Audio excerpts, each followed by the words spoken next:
प्रातःकाल की बेला में गायत्री तपोभूमि के पावन परिसर में संगीत की स्वर लहरी गूंज रही थी। गीत की निम्न पंक्तियां चित्त में चुभ गईं। सोचा, कवि ने ये क्या लिख दिया। पंक्तियां इस प्रकार हैं। महाकाल संकल्पित है, नवयुग प्रज्ञा युग होगा। अशिव भाव अब टिक न सकेंगे, जन जीवन शुभ होगा।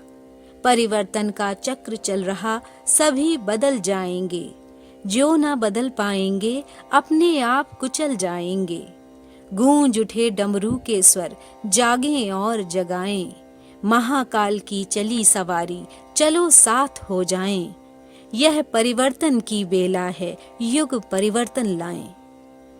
इस गीत की चौथी पंक्ति, जो न बदल पाएंगे, अपने आप कुचल जाएंगे, दिल को चुभ गई। सोचने लगे, गुरुवर ने कवि की कलम से ये क्या लिखवा दिया। आज ये पंक्तियां अपने अर्थ को सार्थक बनाती प्रतीत हो रही हैं। गीत की चौथी पंक्ति आज साकार होती दिखाई दे रही है। संत महात्माओं ऋषियों का परामर्श जिनके समझ में नहीं आया, वे अपने दुष्कर्मों की सजा भोग रहे हैं और महाकाल ऐसी आसुरी शक्तियों को कुचल कर रख देगा। यह अब सबकी समझ में आने लगा है। गीत की पंक्तियां कई दिन तक मन ही मन गुनगुनाते रहे और चिंतन करते रहे। मन बेचैन रहा।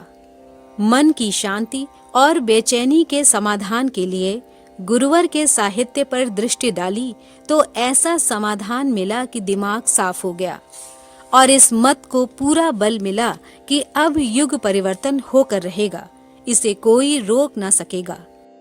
गुरुवर का वह चिंतन जो अखंड ज्योति जुलाई 1969 के पृष्ठ 65 पर प्रकाशित हुआ, इस प्रकार है। नया युग तेजी से बढ़ता चला आ रहा है, उसे कोई रोक न सकेगा। प्राचीन काल की महान परंपराओं को अब पुनः प्रतिष्ठित किया जाना है और मध्यकालीन अंधकार युग की दुष्ट विषमताओं का तिरोधान होना है। महाकाल उसके लिए आवश्यक व्यवस्था बना रहे हैं और तदनुकूल आधार उत्पन्न कर रहे हैं। युग का परिवर्तन अवश्यंभावी है। हमारा छोटा सा जीवन इसी की घोषणा करने, सूचना देने के लिए है।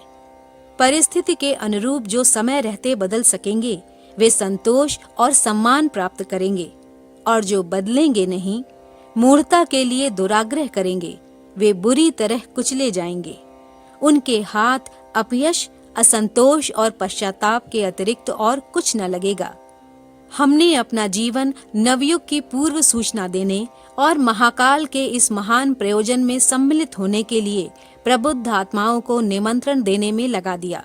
जिस काम के लिए हम आए थे, पूरा होने को है। अगला काम महाकाल स्वयं करेंगे। अगले दिन उनकी प्रेरणा से एक से बढ़कर एक प्रतिभाशाली और प्रबुद्ध आत्माएं सामने आएंगी। ये एक ऐसा व्यापक संघर्ष विश्वव्यापी परिणाम में प्रस्तुत करेंगी जो असमानता के सारे कारणों को तोड़ मरोड़ कर फेंक दे और समता की मंगलमयी परिस्थितियों का शुभारंभ करके इसी धरती पर स्वर्ग का वातावरण संभव कर दिखाएं।